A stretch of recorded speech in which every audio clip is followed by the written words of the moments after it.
Bonjour tout le monde. Aujourd'hui, je vous retrouve pour un tag spécial. C'est un tag qui a été créé par Kevin et Caroline sur une saga bien connue. Je pense que j'ai même pas besoin de vous dire le nom de la saga, juste à mon accoutrement, vous pouvez facilement le deviner. C'est le tag du chapeau magique. Donc, je l'ai découvert sur la vidéo sur la chaîne YouTube de Margot Liseuse. Donc, j'avais très très envie de vous le faire parce que je pense que c'est quand même le fun de parler encore et encore de cette saga, de ce qu'on a aimé, les personnages, les lieux. Donc, je vais commencer avec la première catégorie, l'histoire de Poudlard. Comment as-tu découvert la saga? Alors, comme beaucoup, j'ai grandi avec la génération Harry Potter. Donc, quand j'ai découvert cette saga, j'étais en deuxième année du primaire. J'avais 9 ans, 10 ans max. Et c'est notre professeur qui nous a fait écouter le film Harry Potter à l'école des sorciers. Et comme nous n'avions pas eu le temps de l'écouter au complet, et que j'avais aimé, on s'avait rendu jusqu'à ce qu'il soit dans la forêt interdite avec Voldemort et tout. J'ai eu envie de le louer. Donc, j'ai fini par l'écouter à la maison, je l'ai eu pour mon anniversaire et c'est de cette manière que j'ai découvert la série et que depuis, je l'ai toujours suivie. Donc, voilà. La question numéro 2.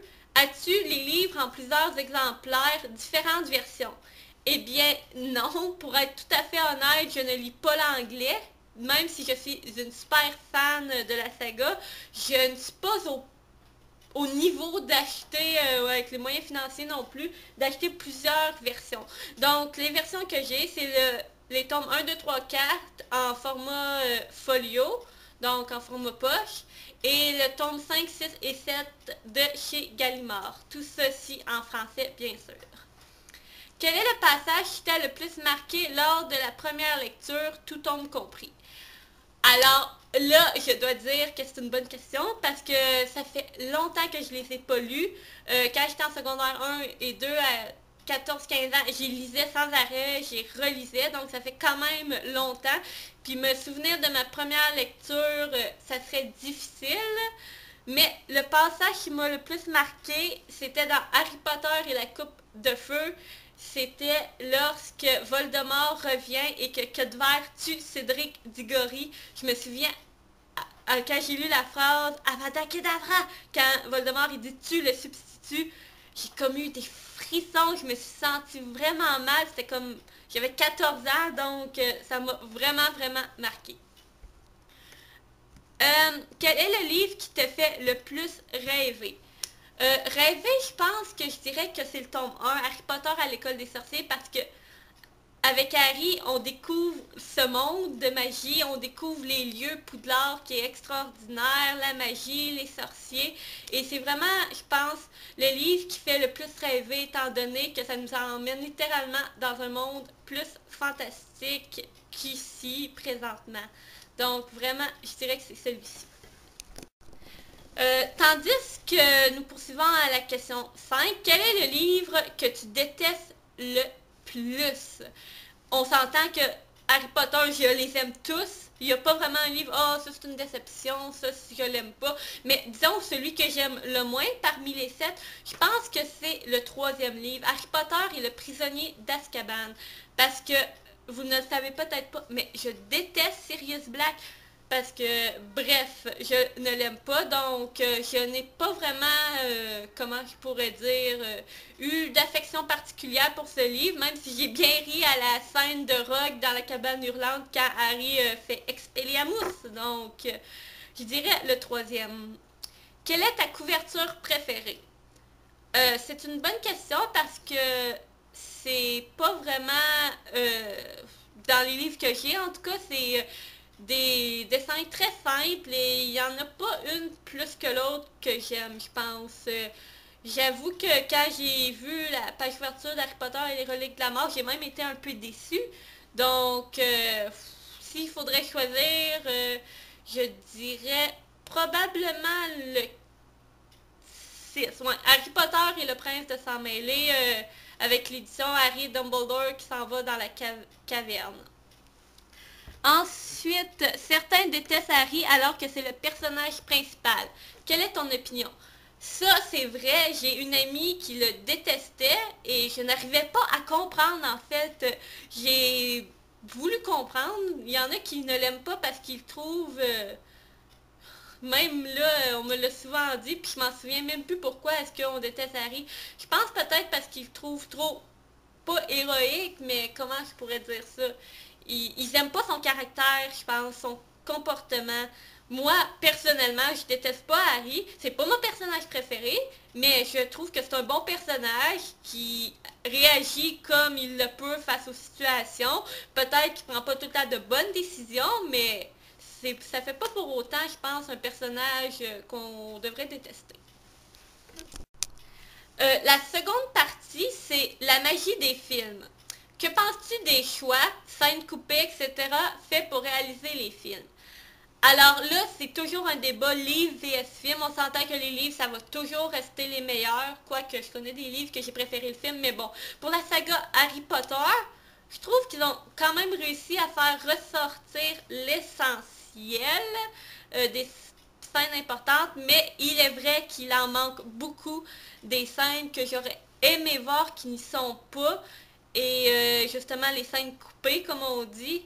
Mais ça, je vais en revenir dans un autre tag ou peut-être l'autre question si elle est dedans. Et que penses-tu des choix, scènes coupées faits pour réaliser les films? Les personnages aussi, les acteurs, je trouve qu'on n'aurait pas pu choisir de meilleurs acteurs parce qu'ils ont tous bien représenté les personnages.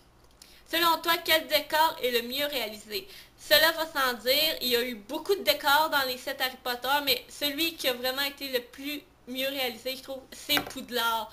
J'aurais pas imaginé Poudlard différemment avec les escaliers qui changent de direction, ses couloirs, la grande salle, les dortoirs. Ça a vraiment été super, vraiment bien fait. As-tu ressenti la même magie avec les films que lors de la lecture des romans? Je trouve que c'est toujours différent lorsqu'on lit un roman puis qu'on voit un film. Parce que veut pas, quand on lit un roman, on a des images dans notre tête. On a des choses qu'on voit différemment que lorsqu'on les voit en film. Mais les films, qu'ils ont été bien faits ou non, on ressent quand même une certaine magie, même si elle n'est pas pareille que dans les livres. Ensuite, quel acteur a été le plus convaincant selon toi? Comme je viens de le dire, ils ont tous bien joué leur rôle, mais celui qui a, je pense, il y en a plusieurs, mais si je devrais en choisir un, je pense que je choisirais Alan Rickman dans le rôle de Severus Roy. On le déteste tout de suite dans Harry Potter 1, et au fur et à mesure que ça avance, si on n'a pas lu les livres évidemment, on le déteste de plus en plus pour comment il traite Harry, comment il parle des Sandbourg, et on sait pas trop vraiment qui il est avant la grande révélation finale. Et quand la grande révélation finale se produit et qu'on découvre le vrai Severus, je trouve que l'acteur a été magnifique, vraiment comme dans le livre. J'ai adoré ce personnage et cet acteur, c'était le mieux pour ce rôle. Ensuite, quel est le film que tu préfères et celui que tu détestes? Alors, là, petite pause. Le film que j'ai préféré, c'est Harry Potter et la... Non, c'est Harry Potter et le prisonnier d'Azkaban. Autant j'ai détesté ce livre qu'elle a pas détesté évidemment, mais que j'ai le moins aimé. Dans les films, j'ai trouvé que c'était celui qui avait été le plus fidèle en fait. J'ai pas retrouvé de scène du livre qui manquait dans le film, donc je l'ai trouvé vraiment fidèle. J'ai trouvé aussi que la transition entre la Chambre des Secrets et le prisonnier d'Azkaban, il y avait une grande différence justement et que c'était dès ce troisième film, grâce aux détraqueurs, qu'on voyait, comment je pourrais dire, que l'ombre grandissait, que c'était plus noir, qu'on voyait que la saga allait monter d'intensité dans la violence et tout. Donc c'est vraiment le film que j'ai préféré. Puis celui que j'ai détesté, malheureusement, ça a été Harry Potter et l'Ordre du Phénix. Le livre est mon préféré. Mais j'ai été déçue du cinquième film. David Yates, là, quand je l'ai vu, j'ai été déçue. Il y a tellement de scènes qui manquent. Il y a tellement de, comment je pourrais dire, à part les scènes qui manquent, je trouve comment il a été fait, qu'il y a trop de gros vides sans action. C'est plus comme, ah, tiens, on va présenter des nouveaux personnages, on va présenter Luna, on va présenter Ombrage. Donc, j'avais vraiment adoré le livre, pardon, mais le film a été une grande déception. J'ai détesté. Puis s'il y aurait un film à refaire, il faudrait qu'il refasse ce film. Je dis pas que les acteurs ont été super bien choisis. Luna, Ombrage, ça a vraiment été bien choisi. Mais c'est vraiment le fait de comment il a été présenté, je pense, qui a fait que j'ai détesté. Que penses-tu des musiques de la bande originale? Ben ça, je pense que c'est le point fort de la saga Harry Potter. Les musiques ont vraiment été parfaitement choisies, ils ont été parfaitement composées, que je n'ai vraiment rien à redire, c'est parfait. As-tu déjà visité les studios Harry Potter à Londres? Malheureusement, je n'ai jamais été en Angleterre, mais j'adorerais. Si je vais en Angleterre un jour, c'est tout de suite à Londres pour voir les studios Harry Potter parce que c'est Harry Potter, quoi. Toutes les fans devraient au moins aller visiter les studios au moins une fois dans leur vie. La troisième section, la salle sur demande. Si tu étais face à J.K. Rowling, que lui dirais-tu? Oh mon Dieu, j'aurais un millier de choses à lui dire, mais je pense que la première chose que je lui dirais, c'est félicitations pour avoir créé un univers aussi complexe, aussi envoûtant, aussi magique que celui d'Harry Potter. Évidemment, je parlerai de plein d'autres affaires, mais c'est ça que je lui dirais en premier. Quel impact la saga Harry Potter a-t-elle eu sur toi? J'en vois beaucoup qui disent que la saga Harry Potter, c'est la saga qui leur a fait aimer la lecture, adhérer à la lecture. Moi, c'est pas vrai, je peux pas dire ça, parce que avant, j'étais déjà une très grande fan de lectrice. Au primaire, je lisais, je dévorais les livres, donc ce n'est pas ce genre d'impact que la saga a eu. Disons que l'impact que ça a eu, ça m'a fait mordre à pleines dents dans le fantastique et c'est là que j'ai réalisé que c'est ce genre de livre que j'aimerais écrire, que c'est vraiment le fantastique, c'est ça que j'aime lire, c'est vraiment ce genre de personnages, de lieux, d'événements, d'actions que je veux retrouver et même dans ma propre vie, je suis une fille très rêveuse, donc ça m'a beaucoup aidé à ce niveau-là. Pour toi, Harry Potter est une passion. Qu'en pensent tes proches? Oh boy, encore là, dans mes proches, ils sont pas vraiment fans de lecture. Ça fait que c'est très difficile pour moi d'en parler des livres. Mais bon, j'en parle quand même avec mon père. Mon père, il s'est beaucoup renseigné sur Internet, puis les films l'ont aidé, donc j'aime beaucoup en discuter avec lui. Autrement, c'est plus avec mes amis ou mes blogueurs, mais mes proches en tant que tels, bof, pas vraiment. Tu préfères les livres ou les films? Oh là là, la question. Parce que je ne vois pas la saga Harry Potter l'un sans l'autre. Les films, les livres ont vraiment été le point de départ, c'est là que tout a commencé. Mais les films ont eu aussi cet effet de nous mettre en image ce qu'on a lu. On a, grâce au film, découvert Harry, Ron, Hermione et compagnie. On a découvert Poudlard, le monde de la magie. Donc, si je devais choisir, ça serait extrêmement difficile. Mais j'irais tout de même avec les livres, parce que les livres, il y a tout dedans. Possèdes-tu des objets de collection? Dis-nous lesquels et si possible, montre-les-nous. Donc, en tant que grande fan de la saga, oui, j'ai énormément d'objets de collection, mais ça va être justement dans une autre vidéo où je vais vous présenter ma collection, mais vous pouvez déjà voir que je possède l'écharpe de Gryffondor, la cravate de Gryffondor. À noter que je suis archi nulle pour attacher des cravates, donc j'ai vraiment attaché ça n'importe comment. Et je possède aussi la cape de Gryffondor que je me suis fait venir avec le chapeau. Je ne sais pas si vous allez pouvoir voir le chapeau. Et autre chose que vous verrez aujourd'hui, que je vous ai déjà présenté, c'est la baguette d'Hermione avec les ronces qui grimpent tout autour et qui est aussi magique avec Lumos, lumière.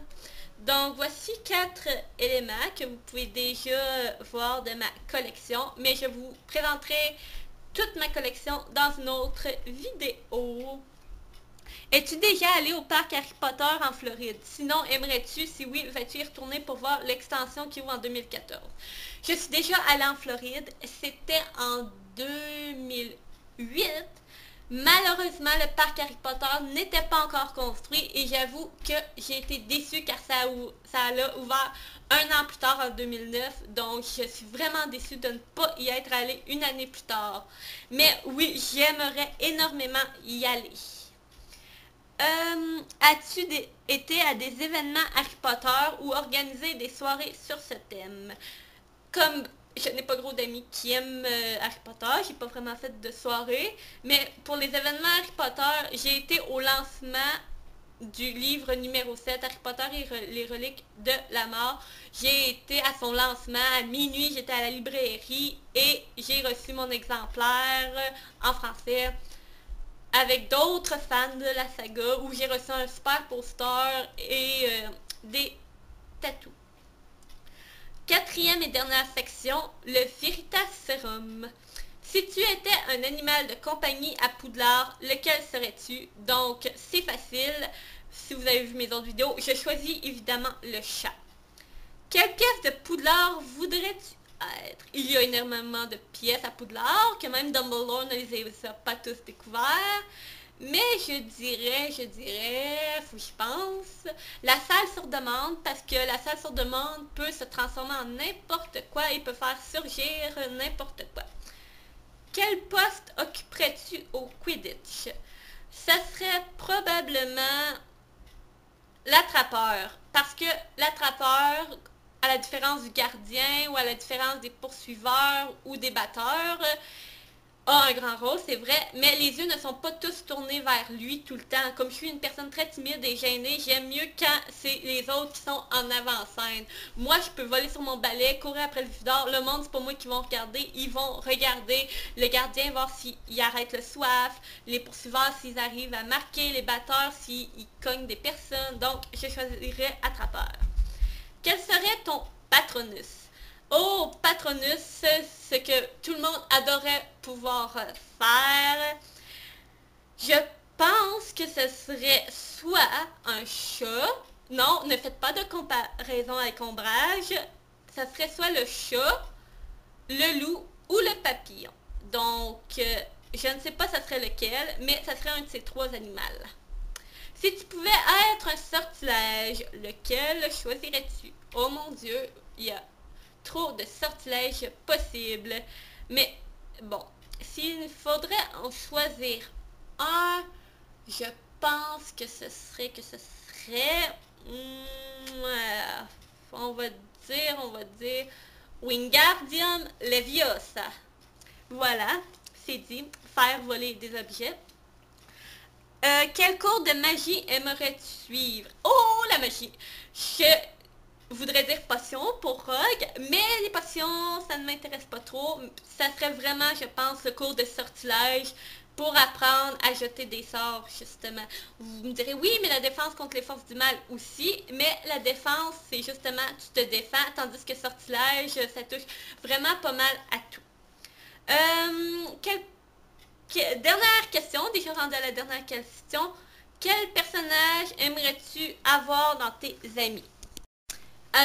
Lequel personnage que j'aimerais avoir dans mes amis? J'aimerais tous les avoir, honnêtement. Mais bon, s'il ne faudrait en choisir qu'un, je dirais Luna. Parce que Luna est vraiment comme moi. C'est vraiment une personne rêveuse et tout, mais qui sait quand même être intelligente en disant des choses vraies dans son imaginaire. Donc, je choisirais Luna. Voilà, j'ai fini le tag du drapeau magique.